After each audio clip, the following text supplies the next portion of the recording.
오늘 말씀 우리 함께 봉독하도록 하겠습니다. 오늘 말씀 누가복음 11장 1절에서 4절 말씀까지입니다. 누가복음 11장 1절에서 4절 말씀 제가 봉독하도록 하겠습니다.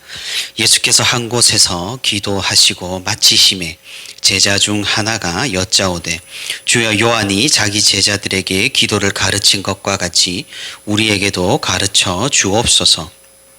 예수께서 이르시되 너희는 기도할 때에 이렇게 하라. 아버지여 이름이 거룩히 여김을 받으시오며 나라가 임하시오며 우리에게 날마다 일용할 양식을 주시옵고 우리가 우리에게 죄 지은 모든 사람을 용서하오니 우리 죄도 사하여 주시옵고 우리를 시험에 들게 하지 마시옵소서 하라.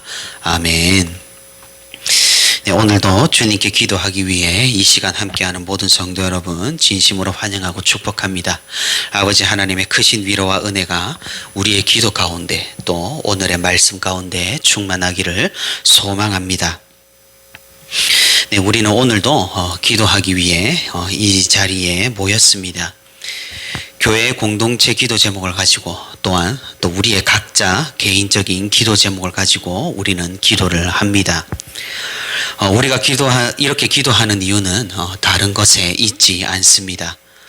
기도를 하면은 만사형통 한다든지 또 기도하면 소원이 이루어진다든지 그런 세상적인 이유를 가지고 기도하는 것이 아닙니다.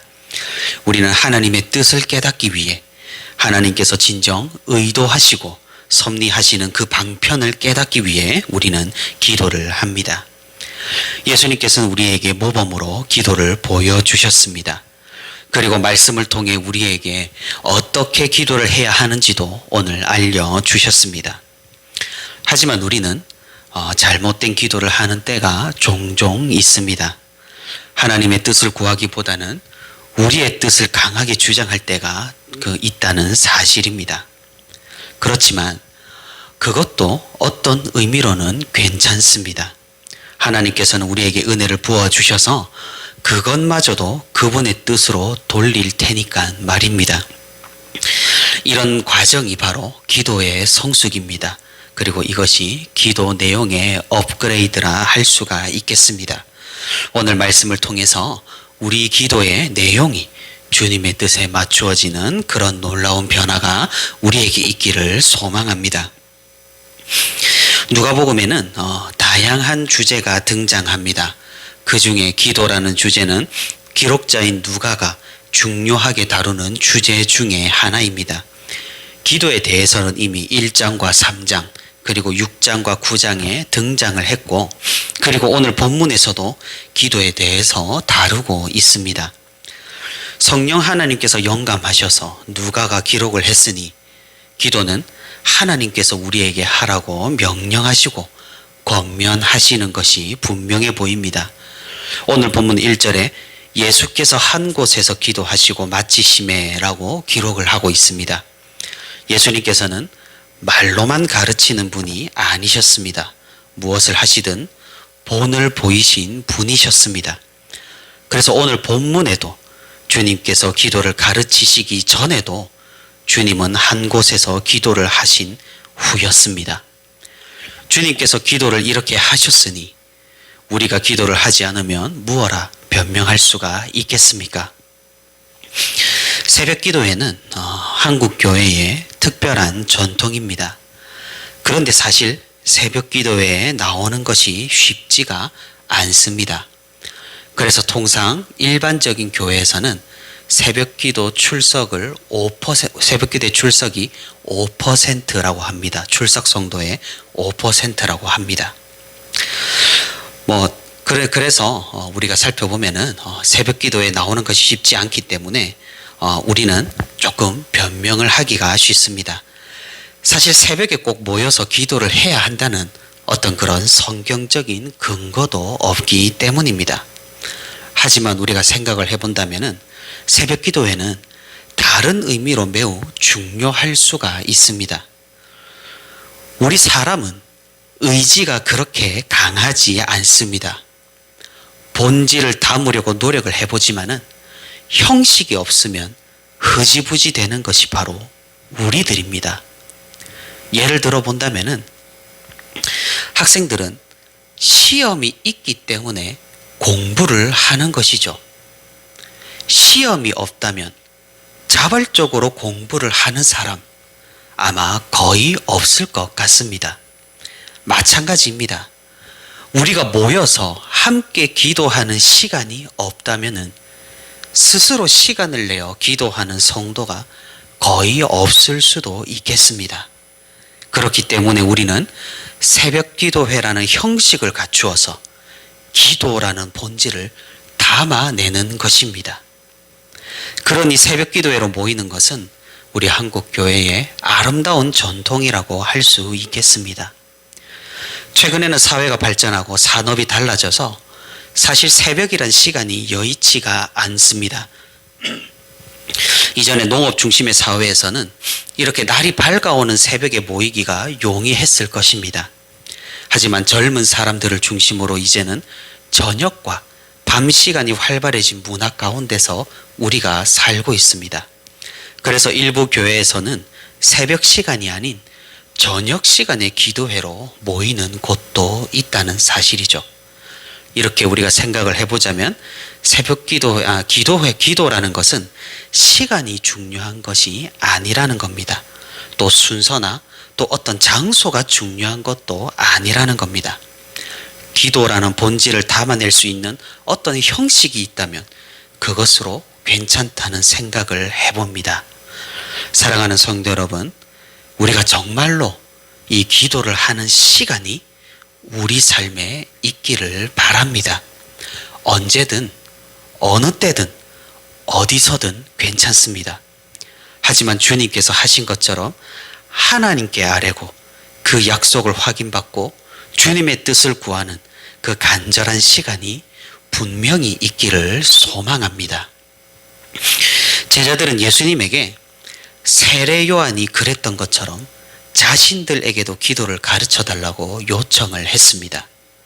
이로 미루어 볼 때 우리가 그냥 기도를 해서는 안 될 것 같습니다. 왜냐하면 예수님을 직접 경험한 제자들도 이렇게 기도를 배우고 있으니까 말입니다. 유대 사회에서는 종교 지도자가 기도하는 방법을 가르쳐 주는 것이 일반적이었습니다. 왜냐하면 선생의 기도 방법을 학습함으로써 그 제자들은 그 선생의 교훈과 그 선생이 가고자 하는 방향을 알 수가 있었고, 그리고 함께 같은 것을 간구함으로써 어떤 유대감도 형성했었기 때문입니다. 그래서 제자들은 예수님에게 많은 것들을 경험하고 배웠습니다. 그러니 예수님께서 하시는 기도의 방법이라면은 아마 하나님께 정말로 상달되는 기도를 할 수 있을 것이라 생각을 했던 것입니다. 우리도 기도할 때 아무렇게나 기도를 하면 안 된다는 것을 알 수 있습니다. 기도의 방법과 기도의 내용도 제자들이 주님께 배운 것처럼 우리도 배워야 함을 알 수가 있다는 것입니다. 물론 어렸을 때부터 교회를 다닌 성도라면 눈치껏 어떻게 기도하는지 알 수 있겠습니다. 하지만 그것으로는 부족해 보입니다. 주님께서 말씀해 주시는 대로 우리는 말씀을 근거해서 기도를 해야 할 것입니다. 우리의 생각대로, 그냥 우리의 방법대로 기도를 한다면 그것은 주님의 방향과 주님의 교훈이 아닐 수도 있겠습니다. 말씀을 근거로 기도의 방법과 그 내용을 주님의 의도하신 대로 맞추는 우리가 되기를 소망합니다. 물론 그렇게 하지 않는다고 해서 하나님께서 기도의 방법과 내용이 틀렸으니 듣지 않겠다라고 딱 잘라 말하시는 것은 아닙니다. 하나님께서는 방향을 잡지 못하는 우리를 또한 은혜로 또 이끌어 주실 것입니다. 하지만 우리가 미리 그 방향을 말씀을 통해서 배우고 실천한다면 우리는 하나님과 더욱 깊은 유대감을 공유할 수 있을 것입니다. 그런 은혜의 자리로 우리는 더욱 빠르게 또한 더욱 깊이 갈 수가 있는 것입니다. 주님께서는 2절부터 4절까지 제자들에게 어떻게 기도하는지 알려주고 계십니다. 우리가 그 내용을 살펴본다면 주님께서 가르쳐 주신 기도, 즉 주기도문의 내용과 거의 비슷하다는 것을 알 수가 있습니다. 우리가 흔히 알고 있는 주기도문은 마태복음에 등장합니다. 혹자는 이를 두고 누가가 마태복음의 기도문을 압축했다고도 말하기도 합니다.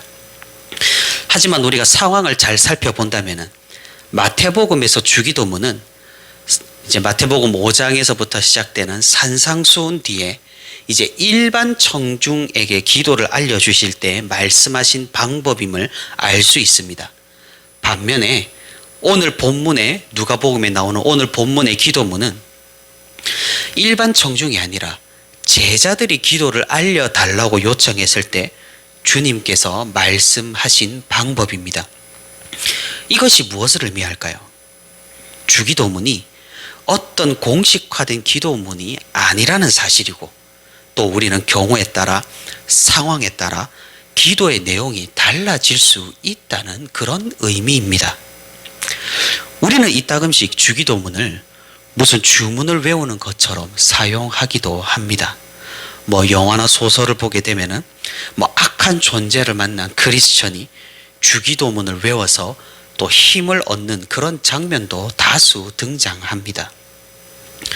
저도 어릴 때 불 꺼진 방이나 이런 어두운 곳에 가게 되면은 주기도문을 중얼중얼 외운 기억이 있습니다. 그것으로 힘을 얻었으니 다행이었겠지만은 이제 그 자체로 어떤 능력이 있지 않다는 사실은 나중에야 깨달았습니다. 주기도문이나 사도신경 같은 것은 어떤 부적이 아니라는 사실이죠. 그것은 공적으로 우리가 무엇을 믿으며 무엇을 기도하는지 우리가 공동체로 고백하는 그런 의미가 있는 것들입니다. 예수님께서 알려주신 방법의 핵심은 이것입니다. 그것은 먼저는 하나님께, 다음은 우리에게입니다. 우리가 무작정 간구를 하는 것이 아니라 먼저 하나님을 찬양하고 그 위대한 약속들이 우리에게 성취되기를 먼저 구하는 겁니다. 그리고 우리의 일상과 형편을 주님께 구하되 우리의 입장만이 아니라 하나님의 뜻대로 이루어지기를 구하는 것입니다. 하나님께서는 우리에게 많은 약속을 하셨습니다. 말씀을 통하여 하나님의 뜻이 무엇인지 또 어떻게 이 땅에 이루어졌는지 우리는 그 약속을 살펴볼 수가 있습니다. 우리는 약속의 자녀들로 그 말씀을 받은 사람들입니다. 그리스도인입니다. 그렇다면 우리가 무엇을 기도해야 하겠습니까? 하나님께서 행하신 그 역사들, 하나님께서 약속하신 그 말씀들이 우리의 삶 가운데서도 이루어지기를 기도해야 할 것입니다. 주님께서 과거에 행하신 그 위대한 일들이, 사람들과 하셨던 그 약속들이 우리에게도 나타내시고 우리에게도 이루어 달라고 그런 말씀에 기초한 기도를 우리가 할 수 있기를 바랍니다. 말씀을 맺도록 하겠습니다. 우리가 아까 찬송한 대로 우리가 제 아무리 하나님의 높으신 뜻과 진리를 두고 기도해야 함을 알지만 우리는 우리의 연약함과 부족함을 두고 기도할 수밖에 없을 때가 있습니다. 우리의 상황과 환경보다 더 중요한 주님의 뜻이 있음을 우리는 머리로는 알지만 우리는 가슴을 치며 통곡하고 주님께 부르짖을 때가 당연히 있습니다. 너무나도 당연하게 주님께서는 그런 기도도 들어주십니다. 잘못된 기도의 내용과 방법이라 할지라도 주님은 우리를 외면하지 않으십니다. 하지만 우리가 생각해 본다면 그것은 굉장히 멀리 돌아가는 길이 될 수가 있습니다. 주님의 뜻을 깨닫기에 힘든 일이 될 수 있는 것입니다. 그러니 우리는 기도를 배워야 합니다. 그리고 무엇보다 기도는 형식이 아니라 본질입니다. 실질적인 행동입니다. 말씀을 기초하여 하나님의 뜻을 구하는 간절한 간구입니다. 우리가 주님께서 가르쳐 주신 그 방법으로, 그 내용으로 기도할 수 있기를 바랍니다. 주님께서는 분명히 우리의 기도를 들으십니다. 그리고 기도하는 우리를 주님의 그 거룩한 뜻대로 이끌어 주십니다. 그 은혜를 사모하며 그 위로를 경험하며 오늘도 주님의 방법과 뜻에 맞는 기도로 하나님 앞으로 나아가는 저와 우리 부천시민교회 모든 성도가 되기를 소망합니다. 우리 몇 가지 기도 제목을 가지고 우리 다 같이 공동체로서 합심하여서 기도하고 또 개인적인 기도 제목을 가지고 기도하시다가 자유롭게 돌아가겠습니다. 먼저 오늘 말씀을 생각하면서 우리의 기도의 내용과 그리고 그 방향이 오로지 하나님의 뜻에 맞추어질 수 있도록 우리의 기도의 내용을 변화시켜 달라고 우리 하나님 앞에 간구하면서 오늘 말씀을 생각하면서 우리 기도하겠습니다. 우리가 기도할 수 있는 근거는 오직 말씀에 있습니다. 하나님께서 그 과거의 인물들, 그 과거의 성경에 등장하는 인물들 그리고 사건들에서 행하신 그 역사들 우리가 그것들을 바라보며 우리 삶에서 이루어지기를 기도하는 것입니다.